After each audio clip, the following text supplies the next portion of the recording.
Yo, salut mes petits Mugi, j'espère que vous allez bien. On se retrouve aujourd'hui pour la review de l'épisode 54 de Dragon Ball Super ou Dragon Ball Super, voilà, de toute façon vous le prononcez comme vous voulez. Et franchement, bordel,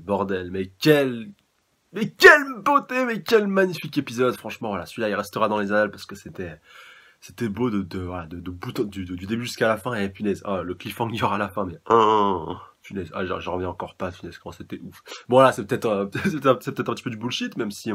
on peut quand même se douter de quelque chose d'assez intéressant, mais quand même, putain, voilà, le truc vraiment auquel tu t'attends pas, et tu te dis, quoi?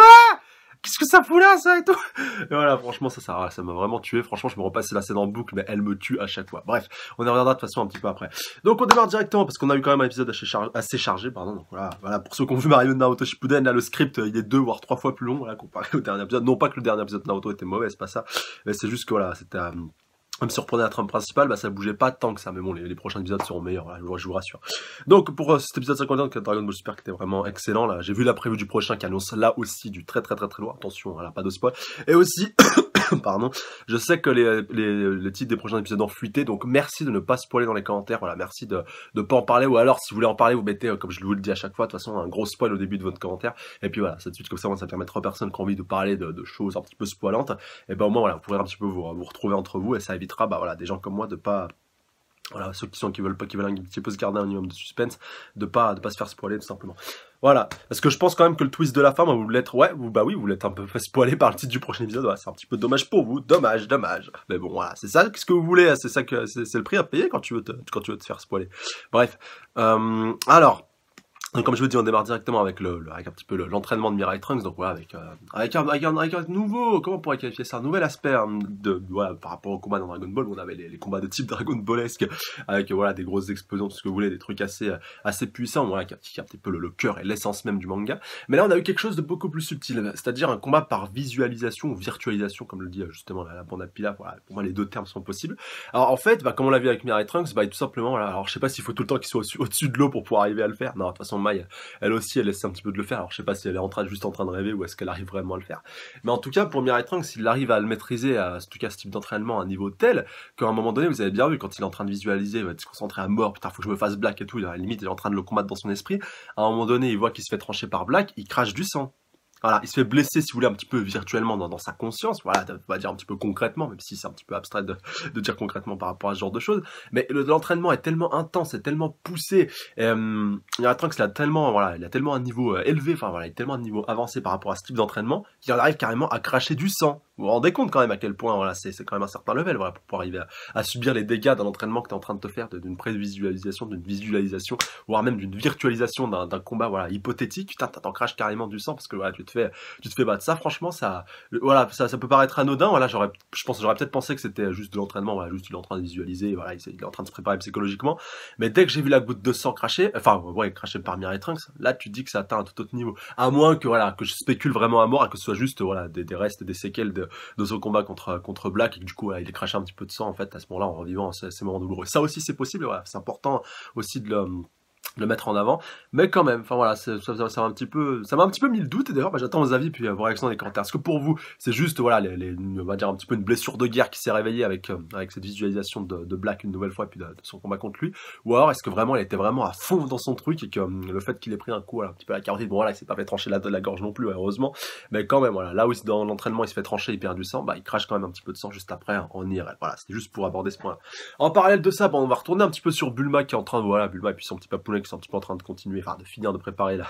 la time machine, donc voilà, le liquide est préparé donc pour un aller-retour, comme le dit le père de Bulma. Après on a Pilaf qui se pointe, voilà, un petit peu le running gag classique, et qui se pointe d'ailleurs justement dans la salle où Bulma est en train de finir la time machine, voilà, elle a charbonné toute la nuit, voilà, elle a vraiment claqué, enfin même si elle va même ressortir un petit peu après pour voir l'entraînement entre Trunks et Vegeta, d'ailleurs ça j'ai beaucoup aimé, qu'elle soit présente justement pour visuel et pour voir un petit peu tout ça, même si sa présence n'était pas absolument nécessaire, mais voilà, Goku a quand même beaucoup insisté, et dites-vous bien qu'à la place de Goku c'est les scénaristes et puis tout ce qu'il y a, puis Taro et tout ce qu'il y a autour,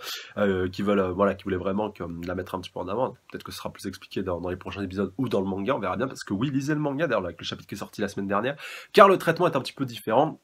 Et justement, il y a un point qui est développé dans le chapitre du mois dernier, dans le chapitre 14, qui est justement illustré et expliqué dans cet épisode-ci. Donc voilà, il y a comme quoi il y a vraiment une bonne corrélation entre le manga et l'anime. Donc voilà, ceux qui ont lu le dernier chapitre vont très vite voir de quoi je veux parler. Mais vraiment, allez lire le chapitre, voilà, pour éviter de vous faire spoil bêtement dans les commentaires. Mais franchement, voilà, en plus ça reprend un petit peu l'intrigue principale. Si vous voulez, la finalité est la même, mais c'est simplement le cheminement qui est légèrement différent. Et encore, voilà, il y a beaucoup de similarités, enfin de similitudes, plus c'est plus le terme le plus approprié.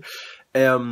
voilà, au final, on arrive au même dénouement, même si le développement, voilà, on aborde, si vous voulez, on met en avant des points un petit peu différents. Mais le développement plus la finalité de manière globale reste la même. Enfin, surtout la finalité. C'est ça le plus important pour ceux qui vont se dire, ouais, mais il risque d'y avoir des anachronismes. Peut-être l'un n'est pas canon par rapport à l'autre, c'est lequel qui est plus canon que l'autre. Non, les deux sont canons. Les deux se retrouvent entre eux. C'est juste que voilà, t'as un chemin A, t'as un chemin B qui te mène à un point C. C'est pas compliqué. Voilà. Même si c'est pas aussi, je vous le schématise vraiment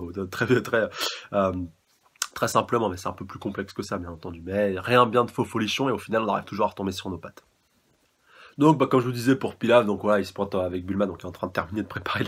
la time machine, et puis donc voilà, il me fait mine qui va un petit peu jouer sur l'ordinateur et tout, c'est un jeu, machin et tout. En fait, non, voilà. En fait, au début, je me disais, putain, mais est-ce qu'il est de bonne foi? Et après, de toute façon, Bulma vient lui dire, attention que toi, à ce moment-là, t'es en flip, tu te dis, putain, qu'est-ce qu'il a fait? Il a encore foutu la merde. Et donc, Bulma qui dit, voilà, ah, mais c'est génial ce que t'as fait et tout, dis donc, tu cacherais pas un petit peu ton jeu et tout. Puis donc là, je lui dis, oh non, non. Alors, en fait, quand j'ai maté l'épisode, je me suis dit, non, mais en fait, il l'a fait inconsciemment, il a pas fait exprès et tout, il voulait vraiment jouer. En fait, non, il l'a vraiment fait, mais c'est juste que, si vous voulez, voilà, ses mains faisaient la vérité pendant que ses yeux, et puis sa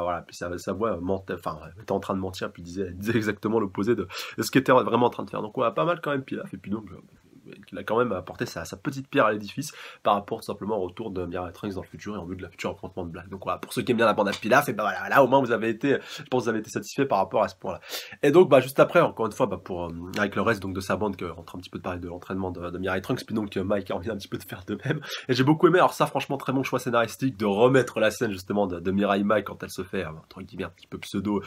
tuée par Black, et du coup que ce soit la petite Mike qui la remplace, puis donc voilà, qu'en final elle a juste envie de lui faire un bisou. Mais voilà, c'était un bon choix, et puis ça permet un petit peu de faire le parler entre les deux. Voilà, c'est juste un petit clin d'œil par rapport à ce qui s'est passé précédemment, et c'était fort sympathique, ma foi. Ensuite, on a un autre point important, c'est simplement le retour de Beerus, Whis et puis de Goku, donc tout simplement à la capsule corps. Donc Whis, voilà, qui était on avait un petit peu marre sur la fin, donc il a commencé à accélérer la cadence, et puis au final ça a fini avec Goku et puis Beerus qui ont fini voilà vraiment écrasé au sol, mais voilà un niveau assez profond, donc un gros trou. D'ailleurs même Bulma le dira juste après. Putain, ils sont passés où Krillin et Piccolo, voilà, pour aller reboucher le trou dans le jardin, parce que c'est vrai que à chaque fois que tu te pointes, tu fais un gros trou dans le jardin, c'est pas top non plus. D'ailleurs j'ai beaucoup aimé Goku qui lui dit à ce moment-là où elle dit où est-ce que sont passés Krillin et Piccolo. Ah non, mais de toute façon, moi, je m'en occuperai pas, voilà, c'est pas moi qui vais le faire. Donc, on verra si l'avenir, dans les prochains épisodes, nous dira qu'ils l'auront fait ou pas, mais voilà, c'est quand même important à mettre en scène, à moins donc que Bulma décide de se venger un peu sur Mirai Trunks et puis sur Vegeta, donc vraiment que sur la bande à Pilaf, enfin, ouais, c'est juste un détail. Et donc, par rapport à Whis, Beerus et puis Goku, donc par rapport à leur retour, donc ils font un petit peu le bilan par rapport à tout ce qu'ils ont vu par rapport à Zamasu. Donc Zamasu dit que le ki de Goku, de Black et puis de Zamasu, donc ça va être assez similaire. C'est simplement si vous voulez, la teinte un petit peu de malfaisance qui fait qu'ils sont un petit peu différents. Là, en fait, où Black est vraiment malfaisant, voilà, ténèbres, dark et tout ce que vous voulez, à tel point donc que son ki, qui est violet à la base, devient noir. Zamasu, lui, il est juste violet, mais voilà. On peut se poser la question, encore une fois, ça reprend un point que j'avais abordé à la fin de la review de l'épisode précédent, là où justement, on voyait Zamasu en train de repréparer un petit peu de thé pour Gowasu. D'ailleurs, on va revoir la suite de cette scène-là, par rapport au fait justement qu'il y a un petit peu de malfaisance et de nuisance, qui est un petit peu symbolisé par le noir, était venu un petit peu tacher ce thé propre de toute impureté et de toute souillure. Et là, justement, Zamasu, il va le voir que ce thé, il est un petit peu teinté, il va dire, ouais, de toute façon, ZF, et puis il va le servir à Gowasu, et Gowasu, tu la fais pas, papy, parce qu'il l'a cramé directement que voilà, ce thé n'était pas, il avait un petit goût amer, d'ailleurs, comme il le souligne, alors que Zamasu lui dit, ah bon, moi, juste lui a servi des feuilles d'habitude, donc voilà, que ce qui a pu se passer, voilà, je suis pas trop au courant de tout ça. Puis donc, après, voilà, Gowasu, il va casser un petit peu le mythe. D'ailleurs, Gowasu, qui est un petit peu comme Mamie Voyante avec sa boule de cristal qui lui permet de voir un petit peu partout. Puis donc voilà, il peut regarder un petit peu ce qui se passe sur une planète du nom de Babaki, si je dis pas de bêtises. Donc en fait, gaffe, dans la traduction, en plus, ils ont bien pris la peine de le préciser par rapport donc à des humains sont en train de se battre sur cette planète. En fait, non, c'est simplement des créatures de type humanoïde, donc les sortes un petit peu de barbares avec leur massue qui sont en train un petit peu de se foutre sur la gueule. Ça quand même c'était pas mal. Et donc ça va nous permettre d'aborder un autre point donc par rapport à tout ça. Donc Zamasu qui dit ouais, mais voilà, faut qu'on intervienne, ça peut pas continuer comme ça, ils vont continuer de se battre sempiternellement et tout. Et puis Gowasu qui dit non, mais de toute façon voilà, je suis sûr sûr qu'on y va dans 1000 ans, voilà, ça sera pacifié, voilà, au fur et à mesure que le temps passera, les choses se rentreront dans leur cours, et puis tout ira bien. Et puis Zamasu qui lui dit non, mais moi de toute façon je suis pas, voilà, non, je suis pratiquement convaincu du contraire. Et puis donc, Gowasu qui va lui dire, tu sais quoi, on va aller regarder, voilà, de toute façon, les autres ils sont passés l'autre fois pour aller voir les anneaux du temps, autant qu'on y aille, qu'on aille jeter un petit coup d'œil, comme ça, au moins on aura le cœur net, puis donc, Zamasu, vous en doutez bien, il va pas lui dire non. Et donc, voilà, pour au moins trancher cette question de manière définitive, parce que Zamasu, voilà, même si Goku elle lui a donné une bonne leçon par rapport à ça, ça l'a pas calmé, au contraire, ça l'a encore plus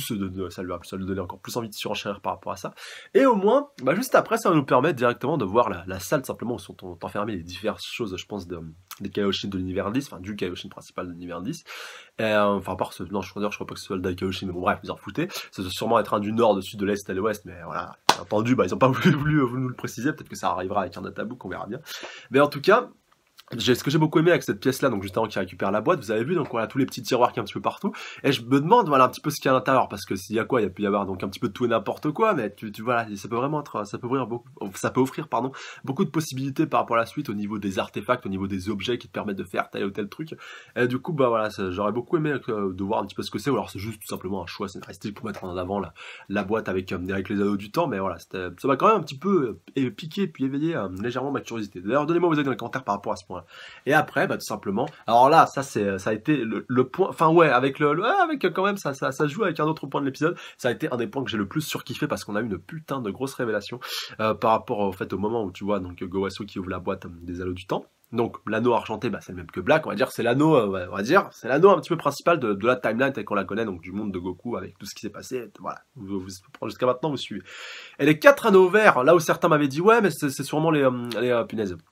Les anneaux des autres Kaio de l'univers 10, ça aurait pu être possible parce que voilà, 4 anneaux verts pour les Kaioshin et puis 1 pour le Daikaioshin, donc en l'occurrence l'argenté. Alors après peut-être que Gowasu ment, ça c'est vrai que c'est un point qui peut être important à souligner, mais voilà, il n'est pas négligé. Même si quand même, vu l'explication qu'il va nous donner, ça paraît très peu probable. Mais quand même, moi, je voulais quand même donner ce point-là. Et donc Gowasu qui vous explique que les anneaux verts sont tout simplement des timelines parallèles, en fait, des nouveaux mondes qui ont été créés suite à des événements de manipulation du temps un petit peu au niveau voilà, qui ont pu se passer par le passé. Et comme il explique qu'un 4e anneau était apparu dans la boîte, donc en fait, si vous voulez, la boîte, elle sert un petit peu à ça. Enfin, elle sert déjà à ranger l'anneau du temps, mais elle sert aussi à voilà, un petit peu garder recevoir un petit peu les autres anneaux lorsque des timelines un petit peu parallèles sont créés ou des mondes un petit peu parallèles sont créés. Monde par monde, voilà, faut bien entendre de façon timeline. Hein, voilà, c'est pas un nouvel univers qui est créé par Zeno ou autre. Voilà, faut bien faire la distinction par rapport à ce point-là, parce que c'est vrai que ça peut être assez subtil à distinguer. Et donc, il explique que par le passé, voilà, à un certain moment dans le passé, il y a pas très longtemps, un 4e anneau est venu rejoindre les 3 autres qui avaient déjà été créés par le passé. Alors maintenant, ça ouvre vraiment une grosse question par rapport à la suite. Déjà, comment les 3 premiers anneaux ont été créés, c'est-à-dire quelle manipulation il y a eu par le passé, ou même il y a des millions d'années dans le monde de Dragon Ball pour qu'un anneau du temps et une timeline parallèle soient créés. Et surtout, ça permet un petit peu d'expliquer ce qui a pu un petit peu se passer, ou d'illustrer pourquoi pas ce qui a pu se passer durant la saga Cell, et donc du coup le nombre de timelines qu'il y a pu avoir. Donc au total il y en a 5, voilà, il y a la timeline, si vous voulez un petit peu le monde réel, plus 4 timelines parallèles qui ont été créées en dehors donc de celles qu'on connaît, donc voilà, les antagonistes et puis donc les événements qui leur sont propres. Mais je voulais vraiment insister par rapport au 4e point, parce que je pense voilà, que les scénaristes n'ont pas abordé ce point-là par hasard en nous apprenant qu'il a été créé il n'y a pas très très longtemps. Est-ce que pour vous, c'est Black qui a créé cette timeline, donc avec suite à tout ce qui a pu se passer, donc voilà, au cours au fait de son cheminement et puis de son accomplissement et un petit peu de sa création de lui en tant que Black, parce que voilà, il y a forte chance, de toute façon, on sait qu'il y a eu une fusion entre deux protagonistes pour arriver à obtenir Black. Donc est-ce que c'est l'œuvre de Black, ou alors est-ce que c'est l'œuvre de Mirai Trunks quand il est venu dans la saga Cell avec la Time Machine, qui a créé un petit peu un continuum espace-temps, et que ça a permis du coup de créer une autre timeline, car que justement, comme Gowasu le rappelle bien, il n'existe aucun moyen de pouvoir aller dans le passé, donc bien entendu en dehors de la Time Machine, comme Mirai Trunks nous l'avait parfaitement montré dans la saga Cell, mais je suspecte quand même qu'il y ait un autre moyen, et donc peut-être que certainement seul Zamasu seul Gowasu soit au courant, qu'il y a peut-être une manipulation à faire au niveau de son anneau du temps pour pouvoir justement aller dans le passé, parce que là il va 1000 ans dans le futur, et voilà, parce qu'en même temps il a le droit, et il est un des seuls à être habilité à le faire, comme Louis Sibirus nous l'avait dit, eux n'avaient pas le droit. Mais on peut aussi penser, voilà, vu qu'ils sont pratiquement les seuls à pouvoir s'en servir, donc après Zeno Sama, on ne sait pas s'il est capable de s'en servir aussi. D'ailleurs ce sera intéressant d'aborder ce point-là si sa rencontre avec Goku survient assez rapidement. Mais au moins, voilà, comme je vous disais par rapport à Gowasu, il est capable de servir de l'anneau du temps, mais il précise bien Voilà, on peut pas aller dans le passé, on peut aller juste dans le futur, mais quand bien même, si on voulait aller dans le passé, ça serait strictement interdit, voilà, donc du coup, c'est totalement oublié et tout. Et voilà, quand bien même, bah, ouais, comme je vous disais, pour le commun des mortels, ils ont pas le droit d'aller dans le futur, ni même de retourner dans le passé, voilà, mais ils n'ont pas le droit d'aller dans le futur, là où les Kaioshin ont le droit. Et les Kaioshin, même ceux qui ont le droit, ceux qui ont le plus de droits par rapport à tout ce qui touche au temps, bah, ils ont pas le droit d'aller dans le passé sous peine, pardon, de violentes répercussions. Et donc, voilà, on peut totalement comprendre que ce soit un petit peu interdit, parce que voilà, modifier le futur, enfin, d'ailleurs, c'est même pas modifier le futur, c'est juste aller voir dans le futur. Je crois même pas que techniquement ils aient le droit d'interagir sur le futur, encore plus, ouais, vu que ce sont des Kaioshin qui sont un petit peu passifs et qui observent tout ça. Là où des dieux de la destruction ont le droit justement de détruire, mais voilà, c'est pour ça justement que c'est bien que les pouvoirs se dispatchent de manière différente, parce que imaginez qu'un dieu de la destruction est un anneau du temps pour pouvoir aller dans le futur, justement, comme Beerus et Whis, c'est le bordel que ça foutrait encore pire si ça c'était possible dans le passé. C'est pour ça justement que le monde de Dragon Ball est assez bien fait, en tout cas par rapport à tout ce qui tourne de ça, à manière des Kaioshin et puis des dieux de la destruction, et de tout ce qui gravite un petit peu autour, là, avec les Namek qui gèrent un petit peu les différentes planètes. Bon, voilà, c'est pas propre à toutes les planètes non plus, mais c'est quand même un point important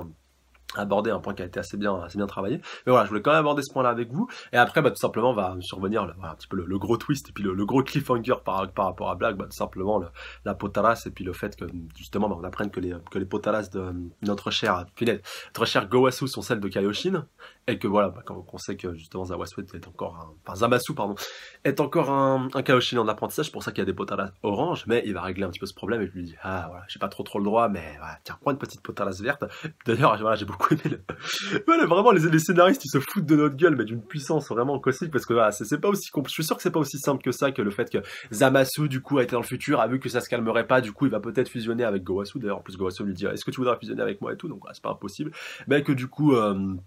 Zamasu trouve un moyen peut-être de tuer Goku pour pouvoir récupérer son corps, ou alors de fusionner avec Goku et de le surpasser au niveau de la conscience, pour prendre le contrôle de son corps, pour pouvoir réduire donc sa timeline à zéro. Enfin voilà, ça me paraît un peu trop téléphoné. Et il y a un petit chaînon manquant. Je sais pas pourquoi, c'est totalement mon avis par rapport à ça, c'est totalement subjectif, mais je pense qu'il y a un petit quelque chose qui nous manque. Voilà, parce que t'as beau avoir Zamasu, t'as beau avoir la Potaras, t'as beau avoir Goku pas très loin, tu sais un petit peu comment ça peut se passer. Mais le point qui me pose problème, c'est Gowasu. Alors qu'est-ce qu'il va faire, Zamasu? Le plus logique, ce serait que en ait marre que Gowasu lui donne un petit peu d'ordre. En plus, voilà, il lui a donné une Potaras, donc techniquement, bah, lui dit, voilà, je vais te promouvoir en rang de Kaioshin. Donc, bah, techniquement, si quelqu'un vient voir un petit peu ce qui se passe dans l'univers 10, bah, Zamasu a juste à dire, ah, mais en fait, Gowasu, voilà, est mort un petit peu de vieillesse et il m'a nommé, voilà, c'est moi maintenant le nouveau Kaioshin et tout. Donc, voilà, ça se passe très bien dans mon univers et tout, même si j'ai une seule Potaras. Après, voilà, il peut toujours mettre la deuxième, mais bon, avec une seule, ça fait plus black, voilà. Faut bien aussi voir ce parallèle-là. Et bah du coup, j'ai hâte de voir du coup ce que Gowasu va faire, parce que Gowasu, bah quand même encore une fois paru, c'est vrai que j'étais déjà un petit peu suspicieux par rapport à lui, bon on l'avait un petit peu rassuré par rapport, encore une fois, par rapport à ses paroles, mais quand il parle de fusion tout ça, voilà, à certains moments il a un petit sourire en coin, un petit sourire narquois, et on peut être amené à se demander si c'est pas lui justement qui va forcer cette fusion. Peut-être que Zamasu va être un petit peu va être un petit peu contre, va pas trop vouloir, peut-être que voilà, même s'il a ses pensées, il va pas arriver à un tel point, alors que Gowasu partage totalement les idéaux de Zamasu, mais le cache vraiment parfaitement bien, cache justement toute séance de méchanceté et tout, et justement bah, attendait que Zamasu arrive un petit peu à ce stade là, qu'il arrive un petit peu à montrer un petit peu ses capacités pour pouvoir récupérer de sa puissance, parce que lui voilà, malgré tout ça reste un Kaioshin assez âgé, du coup là il est pas dans la force de l'âge comme peut l'être Zamasu, et du coup bah, on peut quand même suspecter une petite fusion, histoire de récupérer un peu de puissance, en vue de récupérer beaucoup plus de puissance un petit peu après, surtout s'il décide de se pencher sur le cas Goku. Mais voilà, c'est pas un point négligé. Et Gowasu n'est pas encore au-delà de tout soupçon, même si bien entendu, bah c'est possible que ce soit Zamasu, mais ça me paraît un peu trop évident, et du coup, bah je pense que Gowasu serait la bonne alternative. Voilà, là au moins vous avez mon avis global par rapport à ce point-ci. Voilà par rapport à nos deux Kaioshin de l'univers 10, donc voilà, donnez-moi directement dans les commentaires par rapport à tout ça, voilà, parce que je pense pas que je raborderai ce point-là, bon peut-être à la fin quand on parlera de Zeno, d'ailleurs faut peut-être que je me dépêche parce que la review est déjà assez longue, je m'en excuse, mais il y a vraiment beaucoup de trucs à dire dans cet épisode-ci. Donc après, donc voilà, l'entraînement entre Mirai Trunks et puis Vegeta. Donc Mirai Trunks, voilà, qui voit le retour de Goku et tout, et puis voilà, il prend un petit peu conscience que Goku est quand même atteint un autre level, il a un petit peu un tout autre niveau, vu qu'il est capable de rivaliser avec Beerus. D'ailleurs justement, il l'apprend à ce moment-là qu'ils ont fait un petit peu jeu égal et tout, donc il dit, oh putain et tout, c'est sympa. Et puis même à ce moment-là, voilà, il fait un petit peu le point qui va beaucoup énerver Vegeta par la suite, et on pouvait un petit peu s'en douter. Par rapport au fait, en fait c'est bon, voilà, tranquille, j'ai rien à faire, ils sont plus forts que moi, de toute façon, Goku et Vegeta, donc là, il y a aucun risque par rapport à Black, ils arriveront à s'en sortir sans trop de difficulté, donc voilà, on va un petit peu passer ça en mode OZF, alors que pas du tout, de toute façon, comme on va le voir un petit peu après, parce que ça va pas être aussi simple que ça, de toute façon. Ouh non. Et donc, bah, ça démarre directement avec Beerus et voilà, et Whis qui repartent. Bon, voilà, rassurez-vous, je pense pas pour très très longtemps, de toute façon, vu qu'ils sont très importants, je pense qu'ils sont très importants dans cet arc aussi. Donc, voilà, Krillin et Piccolo, voilà, comme je vous disais tout à l'heure, sont repartis, et du coup, Bulma cherche quelqu'un pour aller boucher les trous. Et donc, un petit peu après, bah, voilà, bah, Vegeta qui prend tant que ça avec lui pour aller l'entraîner, là, ça va être assez, ça va être assez hardcore, ça va être assez tendu entre eux par rapport à cet entraînement. Père-fils, c'est franchement un point que j'ai surkiffé dans cet épisode-ci.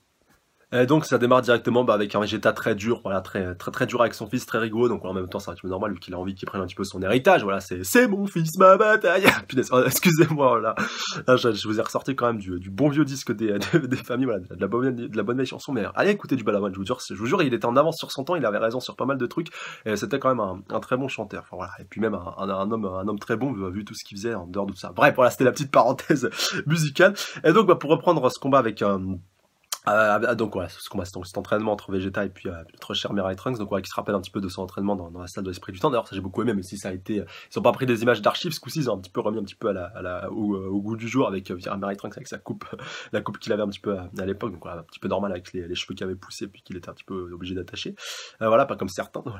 avec la longueur, même si moi j'ai encore un petit peu de marge. Mais en tout cas, voilà, c'était sympa. Et puis donc, bah, Mirai Trunks directement qui demande à Vegeta de passer en Super Saiyan 3, et voilà, là j'ai beaucoup aimé Vegeta, mais qui se marre d'une de ses forces, il dit et tout, voilà, tu veux que je passe en Super Saiyan 3, et là il passe directement en Super Saiyan 2, et puis bien entendu, bah, vu que punaise, vu que Mirai Trunks n'a pas atteint ce niveau, il peut pas ressentir le ki divin, et donc voilà, il va littéralement se faire laminer, alors que lui, Goku, qui a perpète les oies, est encore en train de pioncer, va directement sentir le ki, du genre, bah, c'est à ce moment-là qu'il va décider de prendre Bulma avec lui pour aller lui montrer tout ça. D'ailleurs, après, je pense que j'ai trouvé la finalité de pourquoi Bulma montrait un petit peu tout ça, parce que c'est vrai qu'à la fin, elle va être assez outrée quand elle voit un petit peu le traitement voilà, que Vegeta va faire à Mirai Trunks, qui n'est pas sans rappeler ce que Vegeta avait fait à Kyabe lors du tour dehors du Tenkaichi Budokai interunivers entre les univers 6 et 7, voilà, ceux de Beerus et puis de Champa. Et donc bah, Vegeta voilà, qui impose quand même une petite règle par rapport à Super Saiyan God, pour un petit peu pour l'handicaper. Bah tout simplement voilà, enfin Super Saiyan God, Super Saiyan Blue, voilà, on m'avait compris comment c'est pas saoulé. Par rapport à Vegeta qui lui dit voilà, tout simplement tu me touches, bah voilà, t'auras gagné le combat, voilà, c'est pas plus compliqué que ça, faut juste que tu me touches, ça va être assez compliqué. Alors on voit directement dans un premier temps que Mirai Trunks va avoir un petit peu de la suite dans les idées, vu qu'il va un petit peu surprendre son papounet en passant en Super Vegeta, d'ailleurs, qui fait totalement écho avec le petit flashback qu'on avait vu par rapport à Super Vegeta, pour te montrer que là où Mirai Trunks est un petit peu stagné, même s'il avait Super Saiyan 2, pardon, que depuis la saga Cell, bah Vegeta lui voilà, il est passé Super Saiyan 2, il est passé bon. Alors Super Saiyan 3, ça a jamais su si de le maîtriser, d'ailleurs ce serait bien qu'il puisse nous le montrer au moins une fois, parce que ça lui irait juste super bien. Mais voilà, au moins là, il passe directement Super Saiyan 2, et puis le calme bien comme il faut, donc voilà, il commence un petit peu à le roaster de tous les côtés. Là, dans un premier temps, bah, il se fait surprendre un petit peu par Super Vegeta, lui dire qu'est-ce que tu te sers de ça contre moi, cette transformation qui est beaucoup trop lente et tout, même si elle est très très puissante, voilà, ça fait pas le poids. Puis au dernier moment, en fait, Mirai Trunks qui décide de repasser, pardon, en mode un petit peu, enfin en mode normal, un petit peu en mode tout queue, parce que c'est vrai qu'il a l'air d'être un peu moins, punaise, un peu moins massif que durant la saga Cell. Je sais pas si c'est juste moi qui l'ai remarqué, mais voilà, il a l'air d'être un peu comme Gohan maintenant, un petit peu menu, même non pas qu'il soit faible, attention, mais je parle juste au niveau physique, voilà, je trouve qu'il y a eu un petit changement qui a été opéré par rapport à ce point-là. Bon, après, est-ce que c'était bon ou pas, l'avenir nous le dira. Et donc, bah voilà, en fait, ça commence un petit peu à surprendre Vegeta, mais on commence un petit peu à parer ses coups, donc on aurait pu déjà se dire directement, bah à ce moment-là, bah ouais, bah il l'a touché, donc c'est bon, il a réussi à lui porter un coup. Non, voilà, ça aurait été beaucoup trop facile, c'est lui porter un coup, le surprendre ou le faire tomber, voilà, comme ça va survenir justement à la fin, mais c'était pas, punaise, pardon, pas spécialement nécessaire, mais bon, au moins, bah, il fait un petit peu voler dans tous les sens. D'ailleurs, c'est à ce moment-là que Goku et puis Bulma arrivent, et puis donc il les voit un petit peu traverser la forêt, puis se faire projeter assez loin. Et donc, bah, à ce moment-là, t'as Mirai Trunks qui se dit, mais de toute façon, voilà, ça sert à rien que je m'entraîne ou que j'essaie de m'entraîner d'arrache-pied. De toute façon, il y a Goku et puis Vegeta, voilà, ils peuvent réussir à gérer l'affaire à ma place, de toute façon, donc, il y a pas de problème. Et puis là, quand Vegeta voit ça, il dit, quoi? Un dernier moment comme ça, après tout ce qui t'est arrivé, tu commences à avoir le sourire, tu crois que Black, voilà, ce sera le seul ennemi que t'affronteras ou quoi? Donc, voilà, et puis commence un petit peu à le roaster de con, lui disant tout ça, mais putain, ça a beau être dur, voilà, je sais que certains peuvent se dire, ouais, putain, mais Vegeta, en fait, c'est trop un sale père et tout, il tape ses enfants et tout. Non, bordel, il l'endurcit, c'est comme ça qu'il faut faire. D'ailleurs, bah, ça me fait un petit peu penser au parallèle avec Boruto, avec le dernier chapitre, même si c'était pas la même situation, mais voilà, de voir un petit peu cette relation un petit peu père-fils. Donc là, en plus, qu'ils sont abordés de manière totalement différente dans les deux cas, mais bordel, même si les pères sont durs, aucun des pères n'a tort par rapport à sa manière un petit peu de s'occuper de son gamin. Voilà, c'est beau. On a un petit peu l'adage dit que c'est en prenant des coups qu'on s'endurcit. Bon, c'est un petit peu vrai, voilà. Même si, bon, en plus, Mirai Trunks, c'est plus un gamin, voilà, c'est un homme maintenant. Donc il a le droit de se prendre trois petites patates de la part de son papounet, voilà, enfin, son papounet dans le passé, vu que son papounet, c'est son vrai papounet, celui de son futur, il était pas, voilà, je crois même pas qu'il l'ait connu, si je dis pas de bêtises. Voilà, encore une fois, les puristes me corrigeront, mais je crois bien qu'il était mort soit Mais Retrox c'était trop petit, ou alors quand Bulma était enceinte, mais voilà, c'était quand même important à aborder. Et là, au moins, bah, ça lui permet un petit peu d'avoir un père, son père, même en l'occurrence, même si c'est pas tout à fait le bon, enfin, pas celui de la bonne époque, mais quand même, au moins, ça va lui permettre un petit peu de s'endurcir, de mettre un petit peu de plomb dans le crâne. Et puis d'ailleurs, comme le dit Vegeta, voilà, faut pas que tu t'arrêtes simplement à Black, il y aura encore d'autres ennemis après. Et c'est pour ça que tu dois t'entraîner, que tu dois te casser le cul à l'entraînement pour pouvoir arriver à devenir plus puissant. Donc pourquoi pas réussir à éveiller le Super Saiyan Blue. Et juste après, alors ça, par contre, ça m'a un petit peu fait sourire, un petit peu, voilà, oh putain, mais faut pas déconner non plus, là, Toriyama et Toyotaro, par rapport au fait que Mira et Trunks disent de toute façon je vais vous surpasser et tout, je vais être plus puissant que vous deux, que toi et Goku réunis et tout, je vais réussir à vous éclater. Ah putain, bah bon courage, parce que t'as encore de la marge à faire. Bon après voilà, si justement Vegeta et Goku sera assez malin et voulait te donner un petit coup de boost, un petit coup de pouce pour l'aider à progresser, donc à savoir faire comme le Super Saiyan Code, donc tu peux se mettre en cercle, et puis l'aider, donc tout simplement aller boost, voilà, maintenant tu passes en Super Saiyan Code, enfin le premier, et puis après, bah voilà, le valeur tout simplement de faire suivre un entraînement assez rigoureux avec Whis, peut-être dans la salle d'esprit du temps, voilà, même si je pense pas que Whis n'ait que ça à faire, voilà, pour un petit peu gagner du temps, bien entendu, mais voilà, ça pourrait être pas mal, et puis voilà, il existe de toute façon pas mal de moyens divers et variés pour pouvoir réussir à faire ça, et encore une fois, bah je réinsiste sur ce point-là, que c'est vrai que, bah, un petit peu comme Kiabe, bah, Mira et Trunks lui fait un petit peu honte par rapport à la fierté de Saiyan, alors c'est justement le point le plus important par rapport au fait que, voilà, Goku est un petit peu ramené Bulma, elle lui dit, enfin Bulma elle dit putain mais les Saiyans, voilà, vous êtes incorrigibles et tout, et donc Goku qui lui dit non, voilà, ça c'est justement comme ça que les Saiyans se comportent, c'est un petit peu c'est la fierté des Saiyans, et ils doivent justement se comporter comme ça pour pouvoir arriver à devenir meilleurs et un petit peu, voilà, réussir à progresser. Et là justement, voilà, c'est bien justement que ce soit Vegeta qui l'ait entraîné, parce qu'on aurait pu dire ouais mais c'est Goku qui aurait pu l'entraîner, ou même Whis, ou même Beerus maintenant que j'y pense, mais voilà, Goku n'a jamais été de toute façon un grand prof, il a toujours été meilleur élève que professeur, donc pour ça Vegeta il avait le meilleur rôle pour lui, et donc voilà, pour lui inculquer un petit peu les valeurs des Saiyans aussi, c'était un meilleur moyen, voilà, plutôt que de le faire entraîner par Beerus et Whis, même si ce sera assez utile et puis assez intéressant de voir ça si jamais ça se produit un petit peu plus tard que l'un, enfin plutôt Whis se décide de se charger un petit peu de son entraînement. Après, est-ce qu'ils auront le temps? Il faudra voir, et surtout bah ça pourrait être mieux, ça pourrait être intéressant, surtout si Mirai Trunks décide de rester un petit peu dans sa timeline enfin pas dans sa timeline, pardon, dans le passé simplement de nos protagonistes et de nos héros. Et donc bah, enfin l'épisode se termine avec un retour sur Beerus et puis sur Whis par rapport à cette magnifique scène finale, par rapport au fait tout simplement voilà, que t'as Whis qui est en train de faire un petit peu la popote, en train de faire la popote et tout, et à ce moment là bah t'as le bâton de Whis qui commence un petit peu à résonner, donc voilà, puis même Beerus qui lui dit ah putain c'est quoi ce bâton, enfin c'est quoi cet appel et tout, donc voilà, rappelez-nous après et tout, commencez pas à nous saouler. Et juste après il va voir en le touchant qu'il a répondu à l'appel, et ce couillon, putain, voilà. Alors là, par contre, il faisait pas le fier, que c'était Zeno-sama qui l'avait téléphoné. Donc voilà, Beerus qui fait un petit peu des pieds, voilà, un petit peu, qui fait un petit peu, si vous voulez, j'ai plus tout à fait le terme exact, enfin oui, des pieds et des mains, pour pouvoir arriver à, voilà, se mettre en quatre, pour pouvoir arriver à satisfaire, donc, notre cher, Zeno-sama, donc voilà, vraiment qui fait les courbettes, voilà, salut et tout, au point de péter la table, justement, la table rangée. Moi après, ouais, c'est pas un souci, vu que Whis peut la réparer assez facilement comme Vados. Et donc voilà, il dit quel est l'objet de votre appel, j'espère que vous allez bien et tout, comment ça se passe de votre côté et tout, merci d'avoir pris quel est l'objet de votre appel, pour avoir pris de votre temps, de votre planning aussi chargé, pour pouvoir venir nous appeler et tout. Donc voilà, c'était pas mal. Donc après t'as Whis qui se pointe, et là t'as la révélation de ouf à la fin, qui même moi elle m'a fait refaire quoi et tout, par rapport au fait que Zeno a envie de parler à Son Goku. Donc alors là tu te dis putain, mais qu'est-ce qu'il lui veut, qu'est-ce qu'il aura à dire à Goku? Est-ce qu'il veut peut-être s'entretenir avec lui pour parler des Saiyans, pour parler du passé des Saiyans, pour pouvoir planifier justement les modalités du prochain Tenkaichi Budokai, voilà, parce que c'était quand même lui qui en avait parlé, donc voilà, par rapport aux différents tracks, peut-être qu'il a besoin de Goku, mais c'est pas le Goku justement la meilleure personne qui pourrait lui renseigner par rapport à ce point-là, même si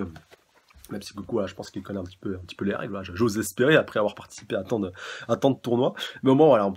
se pose quand même pas mal de questions par rapport à tous ces faits-là. Et donc, bah, l'épisode qui se termine là-dessus, donc on a pas mal de choses, comme je vous disais, vraiment très intéressant, donc voilà, de toute façon, il est grand temps que cette review se termine, juste, avant, je parlais un petit peu de la preview, donc voilà, si vous voulez pas vous faire spoiler, bah, merci de partir maintenant, et je vous embrasse très très fort, et je vous dis à la semaine prochaine. Donc, pour parler de la preview, alors, bah, avec, pas grand-chose au final, avec,